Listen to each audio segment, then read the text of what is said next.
Danino Den in darkest Fife.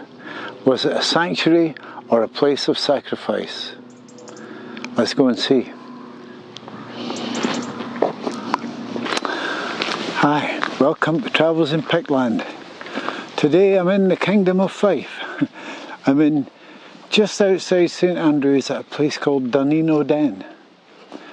And this is an unusual site to bring you to. It's a site steeped in folklore and legend. Sam, look, Sam's got a halter on. It's a shame, isn't it, pal?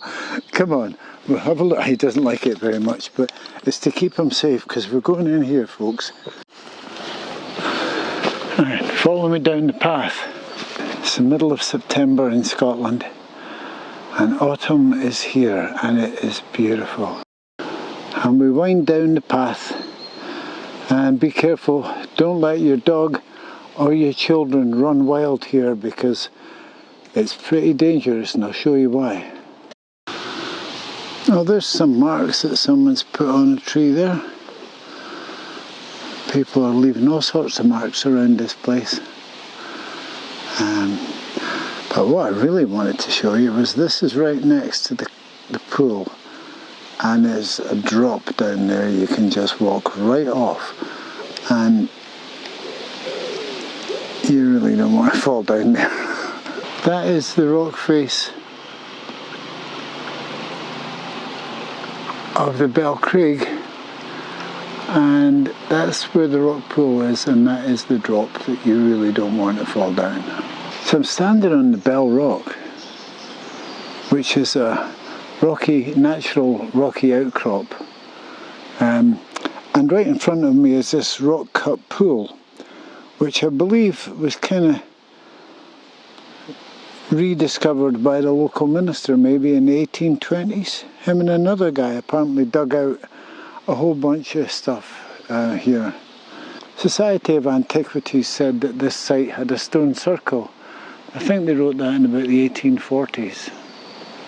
What the significance of the pool, I'm not so sure. It's too shallow to be a baptismal font, but it's pretty cool. Maybe it's got some significance.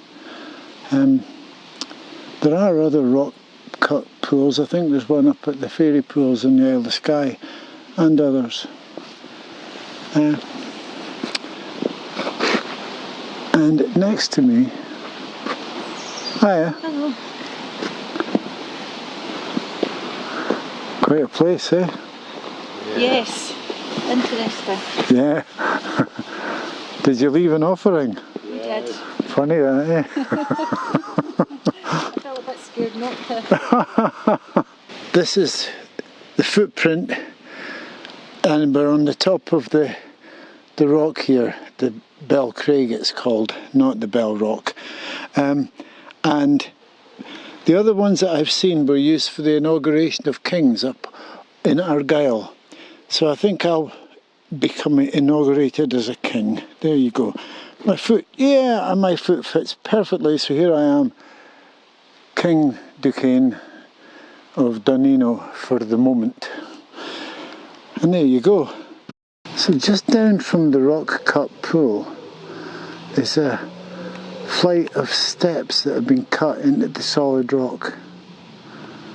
They're very slippy and a bit dangerous. But we'll go down there and have a look.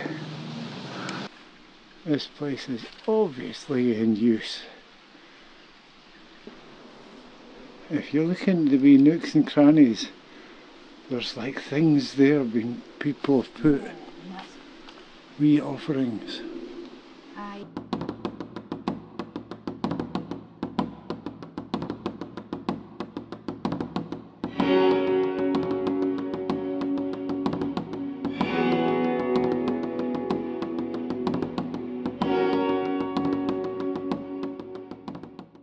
Come into the main clearing of the den, and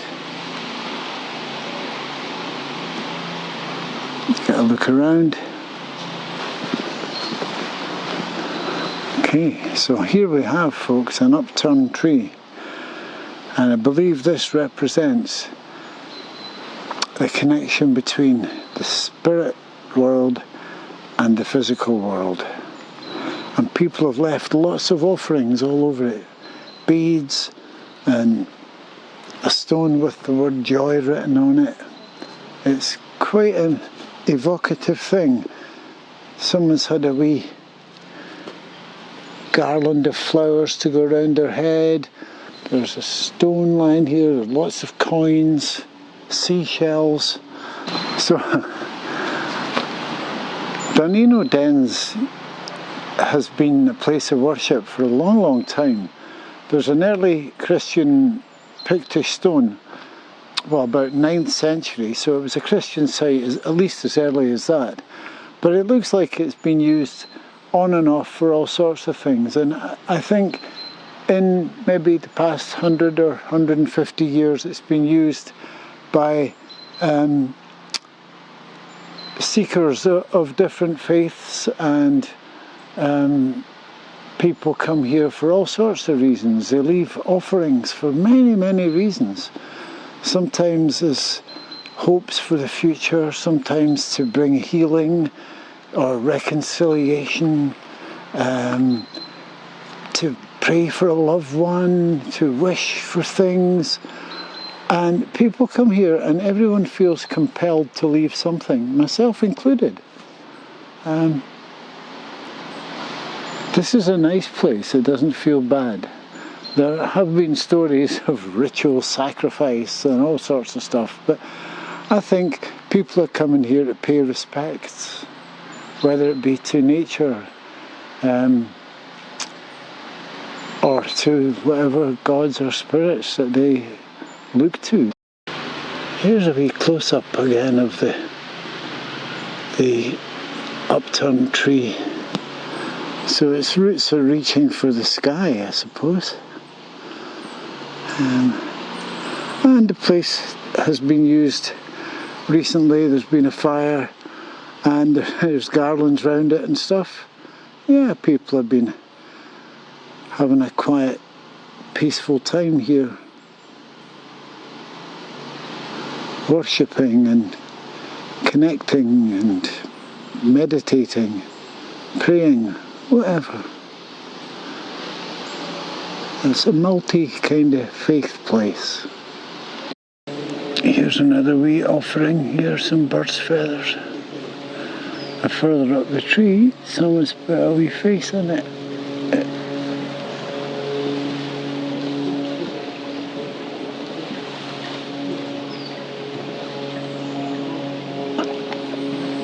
More offerings here. Feathers, bits of fruit. Someone's carved a symbol. Again, modern symbols and stuff. Lots of little coins and things left. And this is the famous face carved in stone. Looks a bit like the Green Man who you saw, or who you would see in Scotland. There's some in Roslin Chapel and St Magnus Cathedral up in Orkney. They've both got green men. I think there's another one in St Andrews. It was probably a pagan symbol reused. Usually circled, the head is usually circled with leaves and stuff, and it symbolises rebirth. It looks pretty fearsome to me.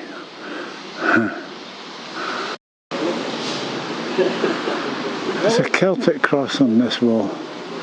It's really hard to see. One of these guys you can hear in the background pointed it out to me. This is a long tradition in Scotland of hanging pieces of cloth and things, memories of people and places, again as votive offerings, usually beside a well or water. They're usually called clootie wells, but this isn't a well, but it's a clootie tree, that's for sure. A cloot's a cloth in Scots. Shame about the noise of the aircraft. After the Reformation, there's no way that any form of pagan worship would have taken place secretly here. It's right next to the manse, you know. I just can't see the Church of Scotland guys having that going on in their garden, basically. I mean, it's pretty close to the manse and the church. So I think anything like that must have happened before and after.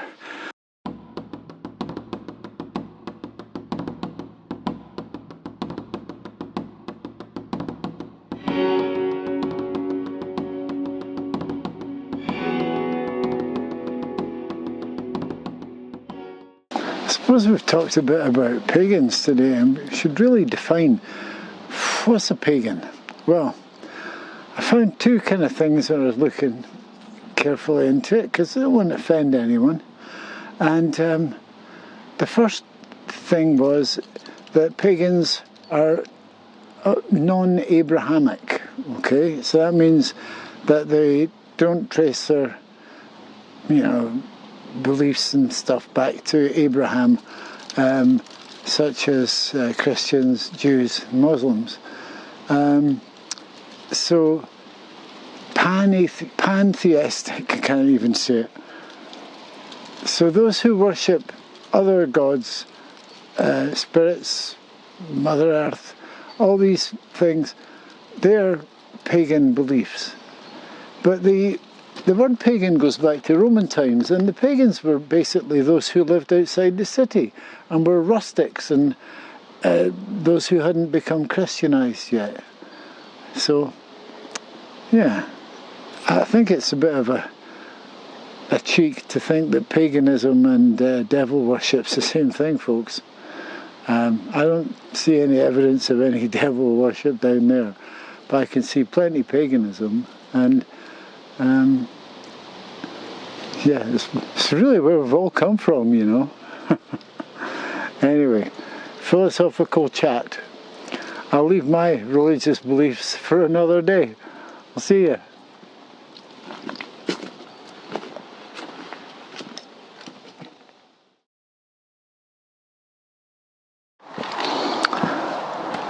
Hi, welcome to the Epilogue.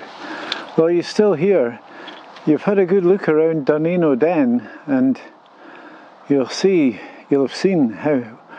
what a place it is. It's the most unusual historic site I've ever been to. I've never seen a Pictish stone covered in coins before.